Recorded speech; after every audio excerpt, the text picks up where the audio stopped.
Hello everyone, Bean here. Yeah, so no guitars today, no amps today, no pedals today. Nothing to do with music. My second love is martial arts. Music and martial arts is what I grew up on.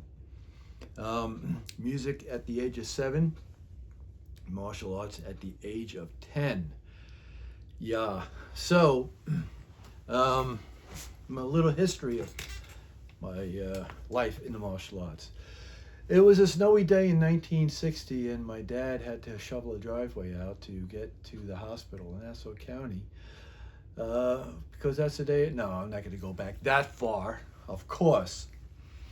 Um, so, yeah, I started in the martial arts at the age of 10. I don't know what got me started in it. I really can't put my finger on it. All I know is that I do remember seeing the Green Hornet on TV, not knowing who Kato was, but just like, wow, this is cool. And I remember seeing Kato with these sticks, and I know right away I had to make a pair. And I used my mother's broomstick, like everyone else did, and I made a little pair about that long, each size, painted it red, drilled a hole in the top and the side, and I was trying to, my mother had a leather kit. She used to make belts and pocketbooks and gun holsters for me.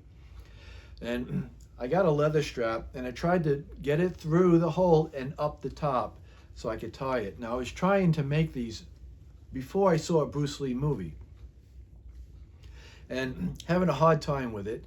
So I remember my brother picked me up, and him and his girlfriend took me to see Return of the Dragon. And that's when I saw Bruce Lee for the very first time and Nunchukku.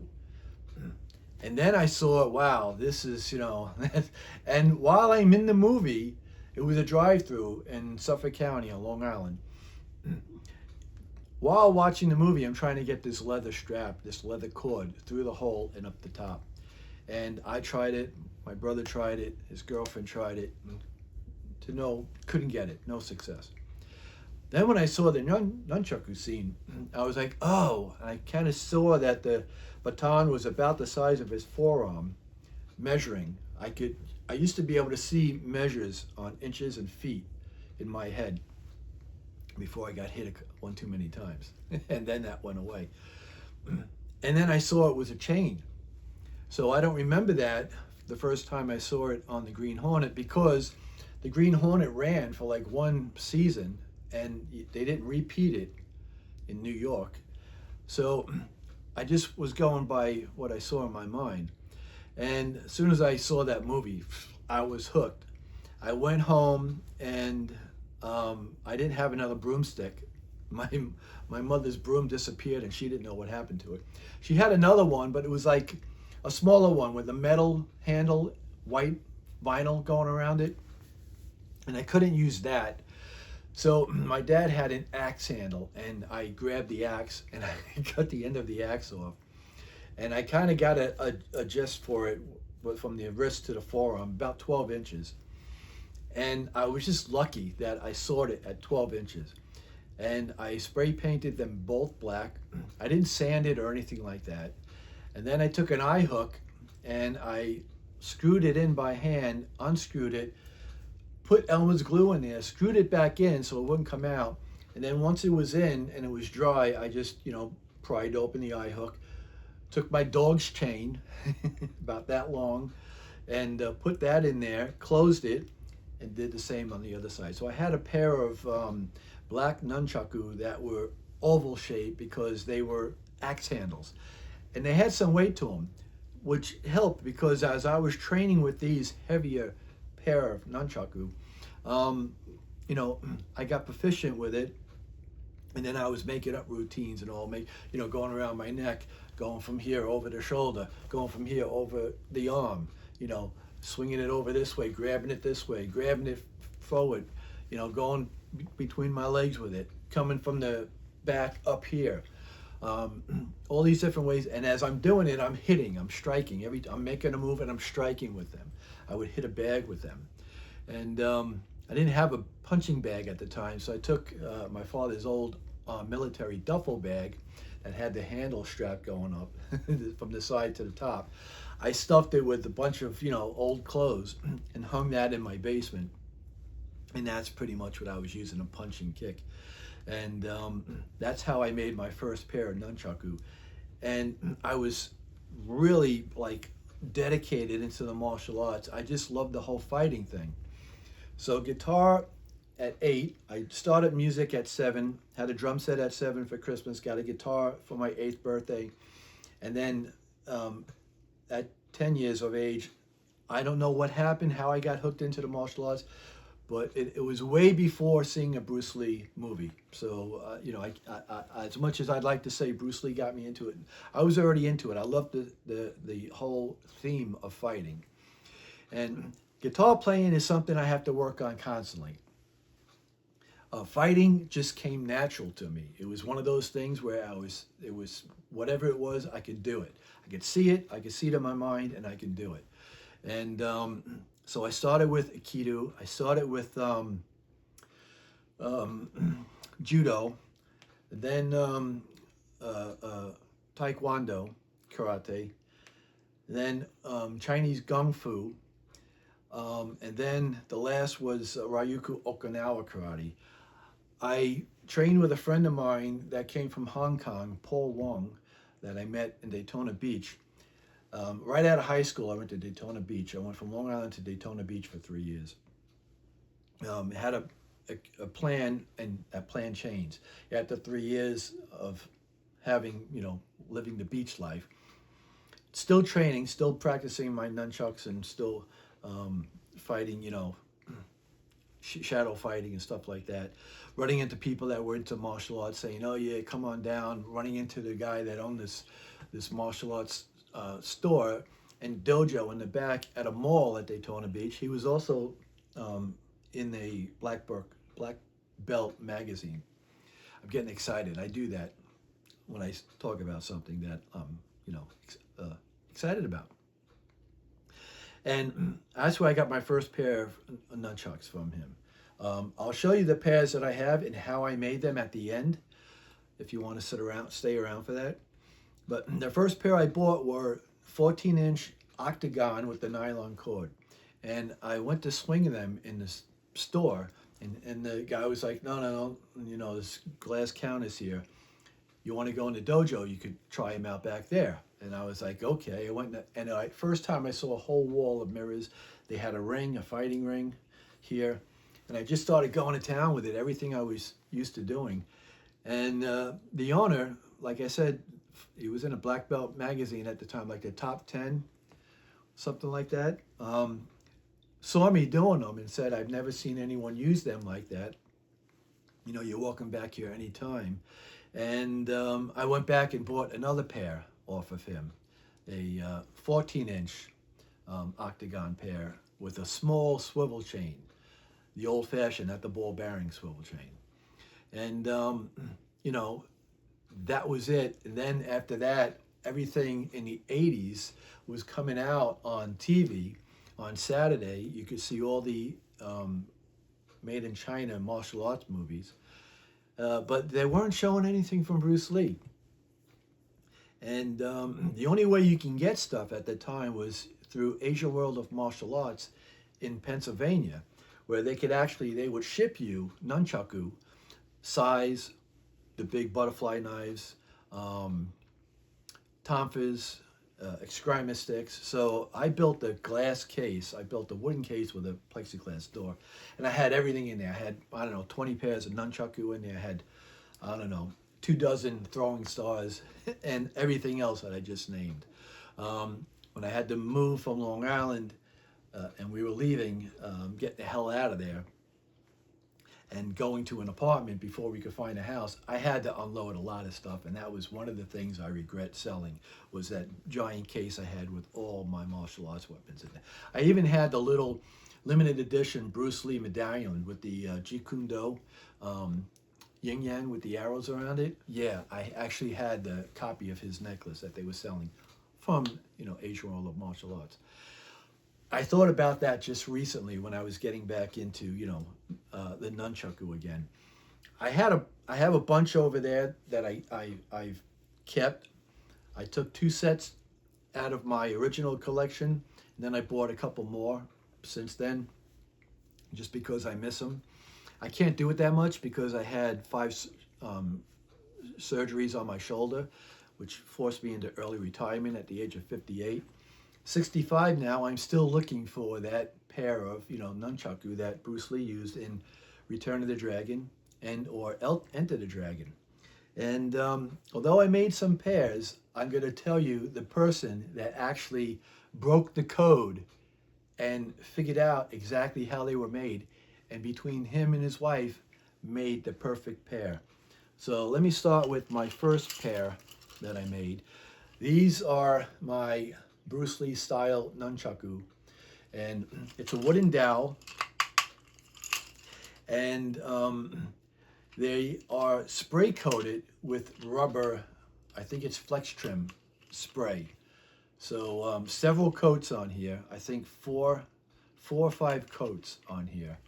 And I did it where, not with the eye hook, because I never really trusted it.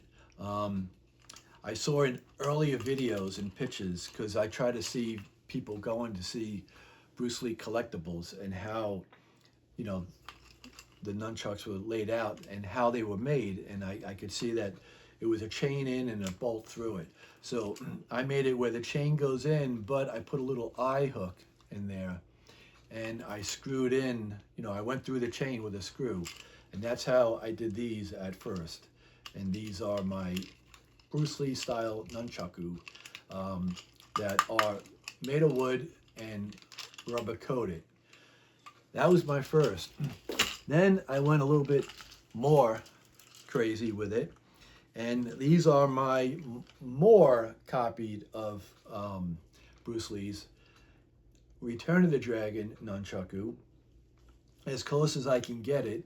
And this is a wooden dowel, and I'll show you how I made it rubber, rounded at the end. This is rubber dipped again, and this isn't sprayed on. This is rubber dipped, and I dip it right up to the wood where it kind of goes over a little bit. And the same thing, I drilled it in here, and then I went into the side to hold it. To drill it in the front, the top, to make sure you're dead center, you have to, I used a washer with a ring, made a dot. Then I went with 10 different drill bits, small all the way up to the size you see here. I tried just going with this size right from the get-go, but I could never get it dead center. It would always move. Unless I have a lathe, then it's spinning, and then you can go into the drill. Every time it would move. So the best way to do it was just going from smaller to bigger to get it centered. So that's how I did this on this pair. And again, they're rubber coated and they have the rounded ends on them. So, and this is several coats that I dipped it with. And I'll show you how I did that also. Then I made a pair that was close to the Chinese Connection, which are these. I used a smaller dowel. I put them in the same way, but this time I used rubber tape to go around the handle, and I doubled it. I went around once, and then I came around again, and then again I made the rounded end.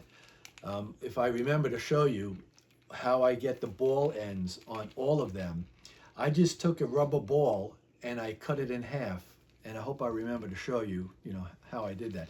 Then I glued it to the end, and then I dipped them. So this is several layers dipped in the rubber. And again, like I said, I'll show you how I dip them. This is my more realistic, better pair with the ribs on it from Chinese Connection. I used this particular kind of swivel, and just to protect it, I put a metal washer that I spray painted black and then glued to the end so that this isn't going to wear down the wood. It would swivel on the metal. Again, drilled it here, went in, and you could see I have a set screw. where I put a set screw in on this side to go through the piece that's coming down. Then I put another set screw on the other side just to put pressure against it to retain it, just to make sure, you know, it's not going to come out.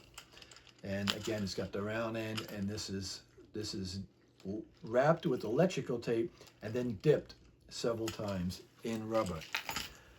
Then I wanted a pair like Game of Death. Although I don't care for anything with a cord, because like I said, my first pair was a 14-inch with a nylon cord. They wore out really fast because I used them every day. So these are more like for show. I wouldn't use these. These I made with PVC piping. I don't remember if I put a wooden dowel inside the PVC, because I don't like them super light. Like this has a perfect weight. So I believe I put a wooden dowel in here just to give it a little bit more weight to it. You can see the way it bounces around. And then I drilled a hole through the cap of the PVC. Again, started small up to big.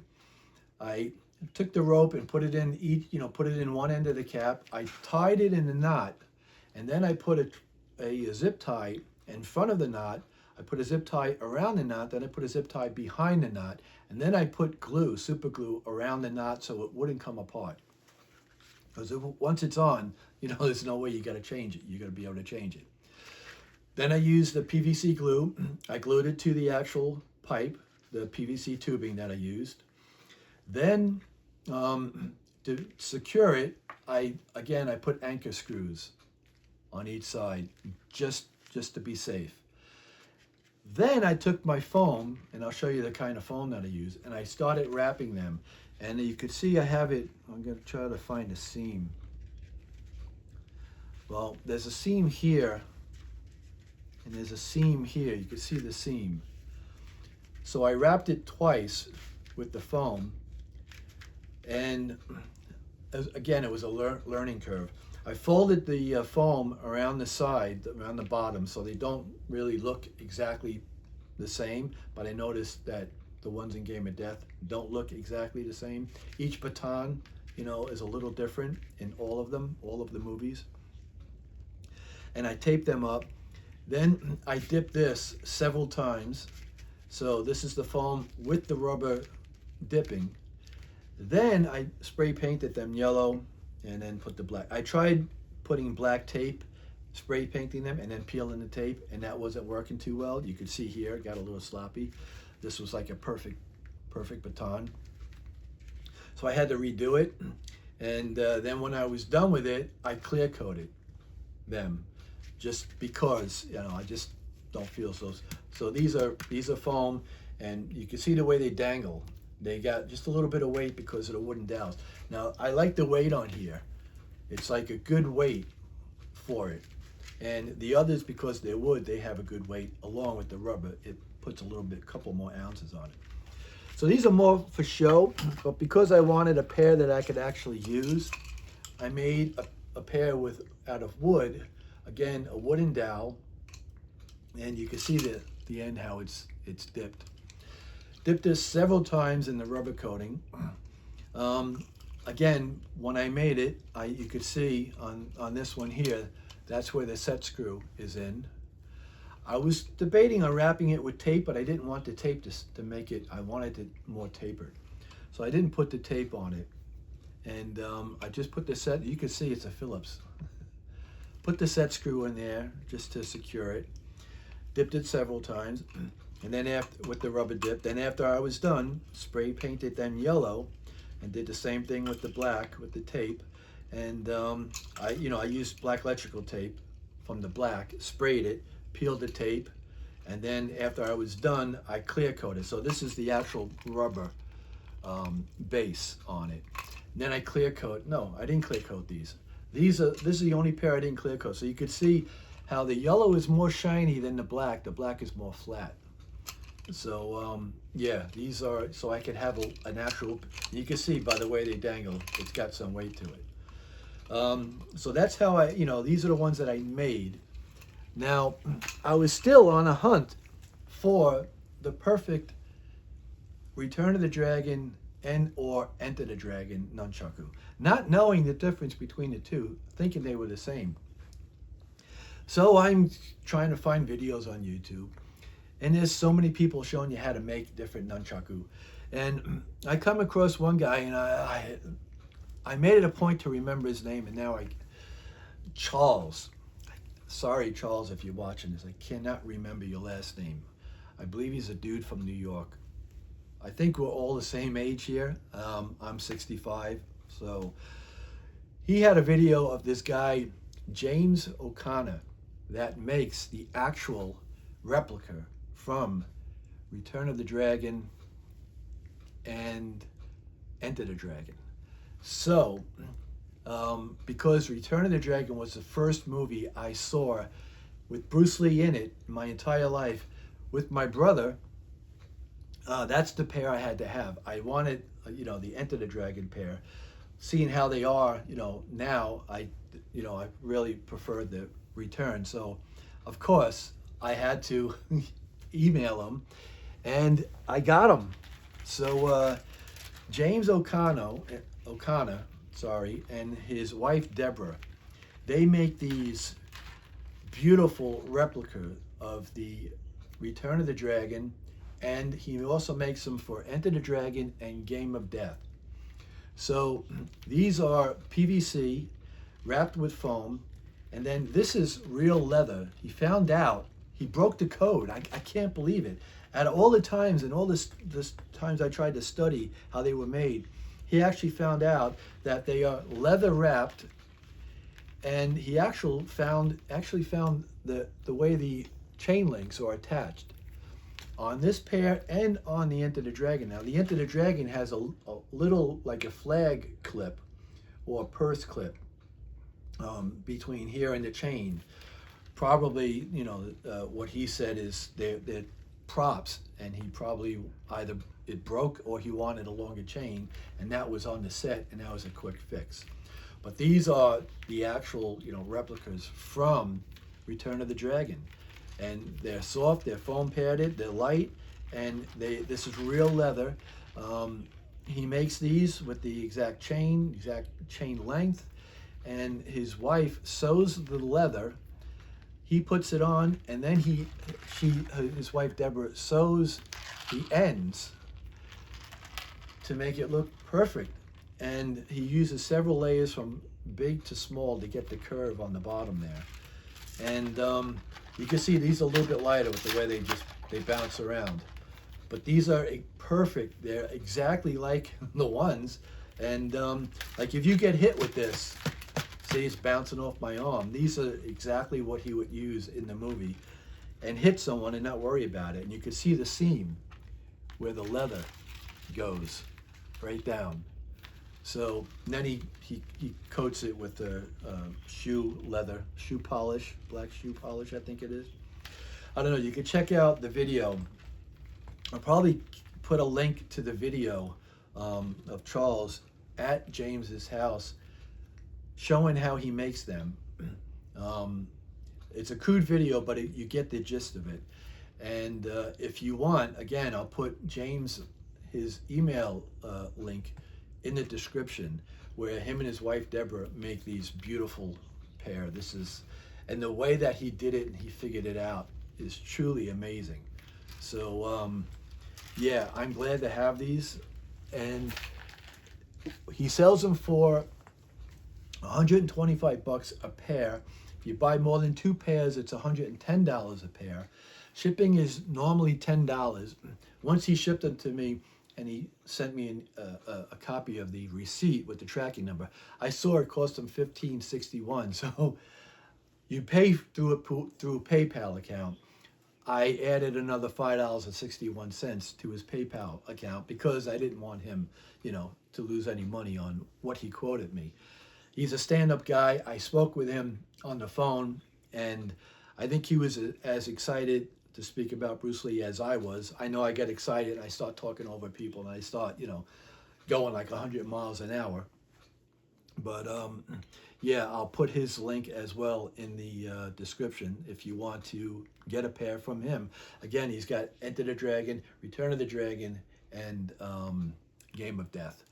So I'll pause the video and I'll take you in the garage and I will show you how I make them and how I figured out what I do and how I do it.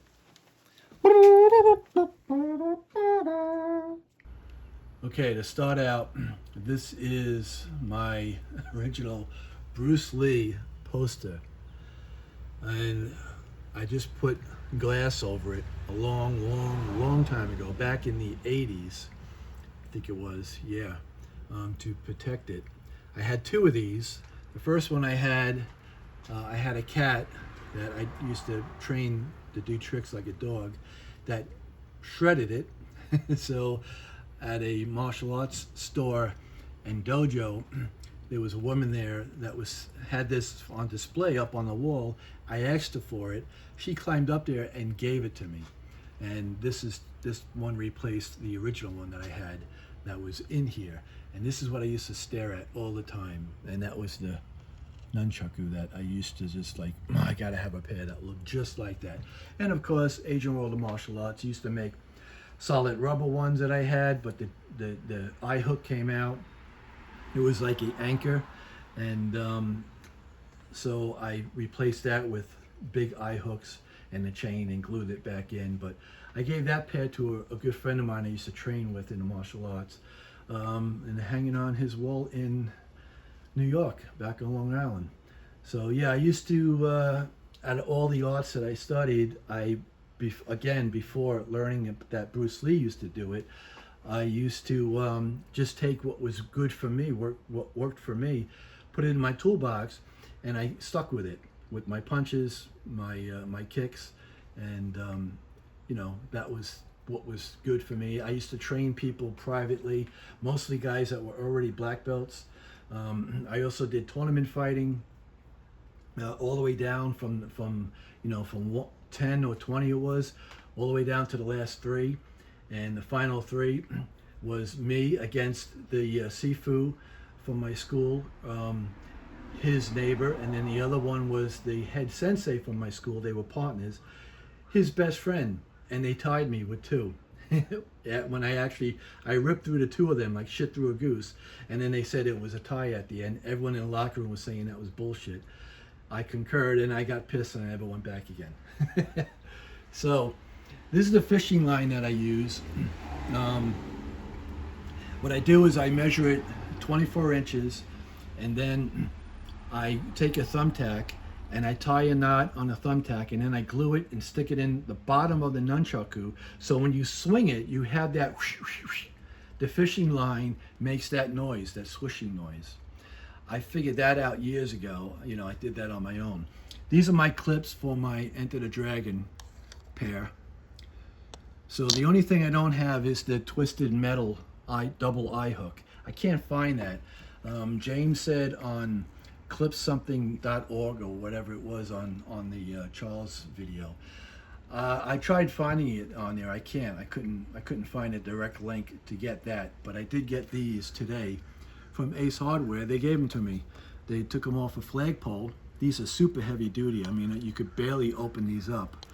And they had two flagpoles that came in dented. They had three actually.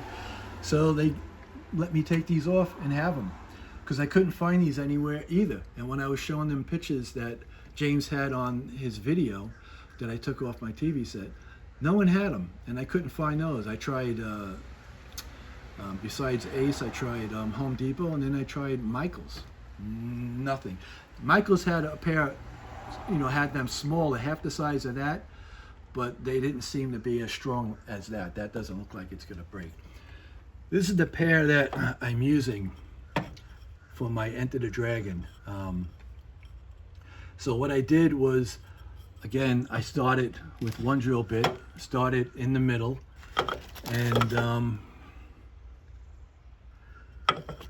after I got to that size, then I put a screw drilled in the side. Then I routed it so that the screw head goes in flush. Then I spray painted it black.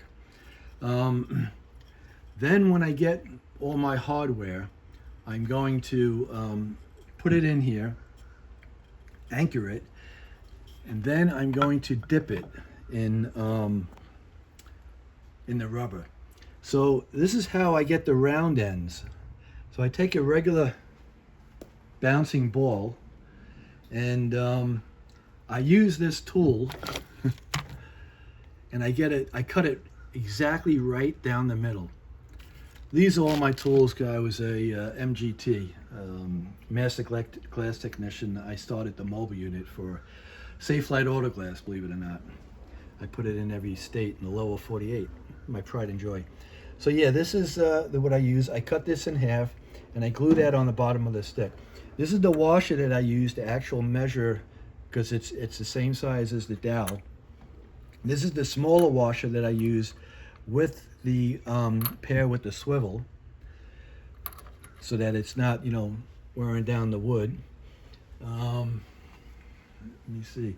These are the different dowels that I have already cut. This is the size in PVC, and what is it? This one here.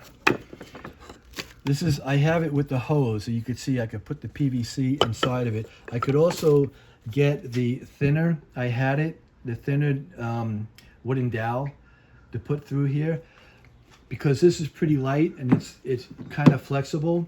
So this is the next thing I'm going to be working on for the NUNCHUCKU.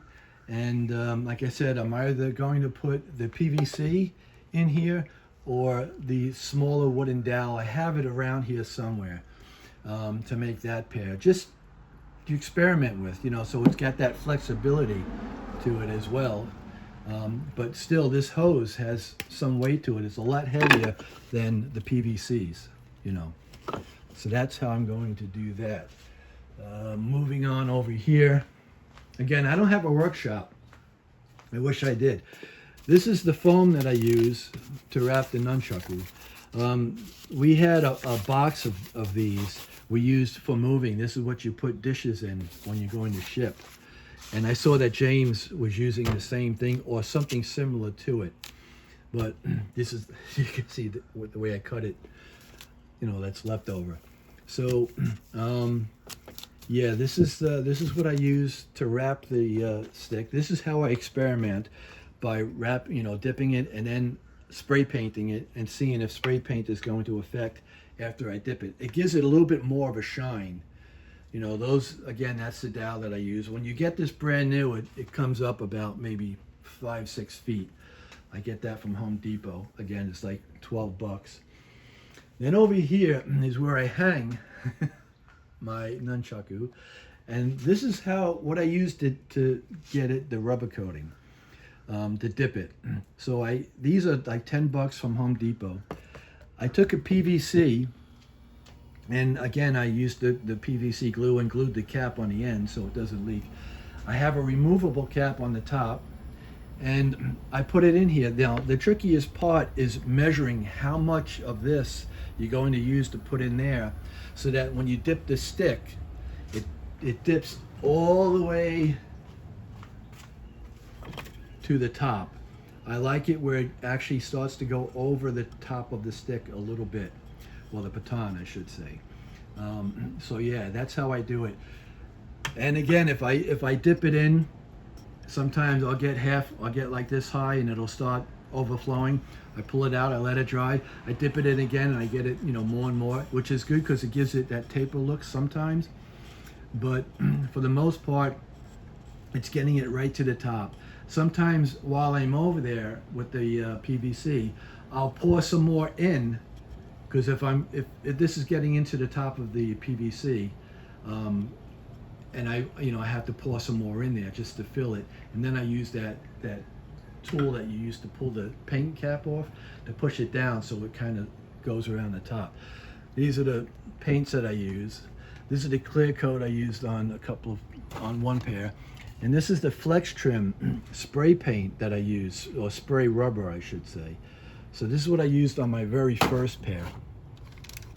I never use these, but I just got them, so I have them. But these are the old-fashioned eye hooks that everyone used back in the day. And yeah, that's how and this is the rubber tape. Let me show you what that looks like. Again, I don't have a workstation. I need a bigger house.